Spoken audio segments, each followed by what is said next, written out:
బోనాలు ఆషాఢ మాసాన అమ్మవారి నామస్మరణంతో నగరమంతా సంస్కృతి సాంప్రదాయాల ప్రతిరూపం పారవస్యంతో మైమర్చిపోతుంది. మంగళ మాంగళ్యే శివే సర్వార్థ సాధికే శరణ్యే త్రయంబకే దేవి నారాయణి నమస్తుతే. అమ్మవారి ఆశీస్సుల కోసం లక్షలాది మంది భక్తులు ఒక్కటై జరుపుకునే అతిపెద్ద పండగ మన ఈ బోనాల జాతర. తెలంగాణ ఆత్మగౌరవానికి ప్రతీక అయిన ఈ బోనాల పండుగ గురించి అయితే వీడియోలో తెలుసుకుందాం.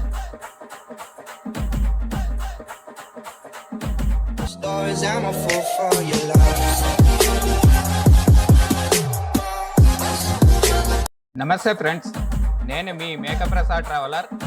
ఈరోజు మనం తెలంగాణ సంస్కృతికి విశిష్ట సాంప్రదాయాలకు నిలువుటద్దమైన బోనాల ఘనమైన ఉత్సవాల్లోకి అయితే వెళ్తున్నాము. ఆషాఢ మాసంలో అత్యంత కోలాహలంగా జరిగే బోనాల పండుగకు వందల సంవత్సరాల చరిత్ర ఉంది. అమ్మవారిని దర్శించుకుని తమ కోరికలు తీర్చినందుకు కృతజ్ఞతగా బోనం సమర్పించడానికి వేలాది మంది భక్తులు తెల్లవారుజాము నుంచే క్యూ లైన్లో వేచి ఉంటారు. పసుపు కుంకుమలతో అలంకరించిన మట్టి కుండలపై వెలిగే జ్యోతులు, వేపమండల తోరణాల మధ్య భక్తి పారవస్యంతో నడిచే మహిళలు, మరోవైపు సజ్జల డప్పు వాయిద్యాలు అనుగుణంగా కరతాల దొన్నుల మధ్య చిందులేసే పోతరాజుల సాహస విన్యాసాలు ఈ దృశ్యం చూస్తుంటే ఒళ్ళు గగ్గురు పడవాల్సిందే. పండగ రెండో రోజు జరిగే రంగం, భవిష్యవాణి కార్యక్రమం మరియు ఘటాల ఊరేగింపు ఈ ఉత్సవాల్లోనే ప్రధాన ఆకర్షణగా అమ్మవారి దివ్య ఆశీస్సులతో నగరమంతా భక్తిభావంతో మురిసిపోతుంది. అదిగో డప్పుల మోత మోగుతుంటే ఒంటి నిండా పసుపు, కంటి నిండా రౌద్రంతో చేతిలో కొరడా పట్టుకుని నాట్యమాడే పోతరాజుల విన్యాసాలు, డప్పు చప్పులకు అనుగుణంగా అడుగులు వేస్తూ ఉగ్రరూపం దాల్చిన పోతరాజుల శివసత్తుల సిగాలు, ఈ వేడుకల శోభ వీధుల్లో తెచ్చి ఆవేశం, ఉత్సాహం మాటల్లో చెప్పలేనిది. కటాక్షాలు మన అందరిపై ఎల్లప్పుడూ ఉండాలని, ఆ తల్లి చల్లని చూపు మనపై పడాలని కోరుకుంటూ మా తెలంగాణ సంస్కృతి మా పండుగ. అవును, బోనాల పండుగ అంటే కేవలం ఒక ఉత్సవం కాదు, అది మన తెలంగాణ ఆత్మగౌరవం.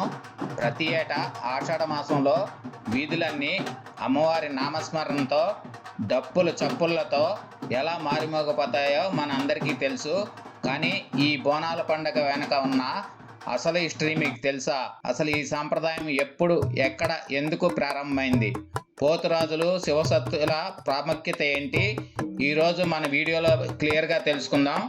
వీడియోని స్కిప్ చేయకుండా చివరి వరకు చూడండి. మొదటగా బోనాల చరిత్రలోకి వెళ్తే దీనికి వందల ఏళ్ల హిస్టరీ ఉంది.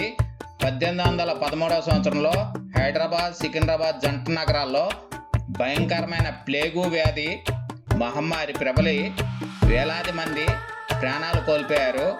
ఆ సమయంలో ఇక్కడ ఉన్న సైనిక బెటాలియన్ ఉజ్జయినికి బదిలీ అయింది. అక్కడ ఉన్న మహంకాళి అమ్మవారిని భక్తులు వేడుకున్నారు. తల్లి, మా నగరాన్ని ఈ మహమ్మారి బారి నుండి కాపాడితే తిరిగి వచ్చి నీకు గుడి కట్టిస్తాం, ప్రతి ఏటా బోనం సమర్పిస్తామని మొక్కుకున్నారు. ఆ తర్వాత వ్యాధి తగ్గిపోవడంతో సికింద్రాబాద్లో ఉజ్జయిని మహంకాళి ఆలయాన్ని నిర్మించి బోనాలు సమర్పించడం ప్రారంభించారు. గోల్కొండ జగదాంబిక ఆలయంలో కూడా కాకతీయుల కాలం నుండే ఈ పూజలు జరుగుతున్నట్లు చరిత్ర చెబుతోంది. అసలు బోనం అంటే ఏంటి? బోనం అనే పదం భోజనం నుండి వచ్చింది. కొత్త కొండకు పసుపు కుంకుమలు రాసి వేప ఆకులతో అలంకరిస్తారు.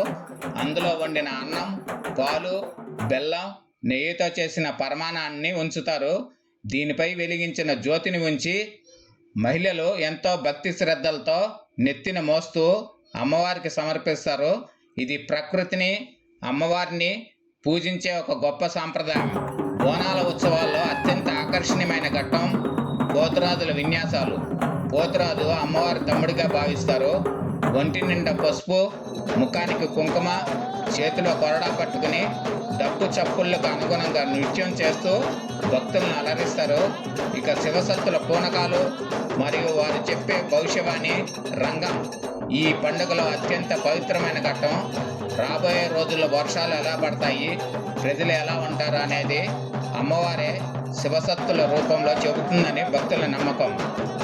చూశారుగా ఫ్రెండ్స్, మన తెలంగాణ సంస్కృతికి ప్రతీక అయిన బోనాల పండుగ వెనుక ఉన్న అద్భుతమైన చరిత్ర ఇది. మన సాంప్రదాయాన్ని, మన పండుగ గొప్పదనాన్ని అందరికీ అందరికీ తెలిసేలా ఈ వీడియోని మీ ఫ్రెండ్స్ మరియు ఫ్యామిలీ గ్రూప్స్లో తప్పకుండా షేర్ చేయండి. మరి మీ ఊర్లో బోనాలు ఎలా జరుపుకుంటారో కింద కామెంట్స్లో చెప్పండి. ఇలాంటి మరిన్ని ఇంట్రెస్టింగ్ వీడియోల కోసం ఇప్పుడే మన ఛానల్ లైక్ చేసి సబ్స్క్రైబ్ చేసుకోండి. జై Mahankali. Thank you for watching.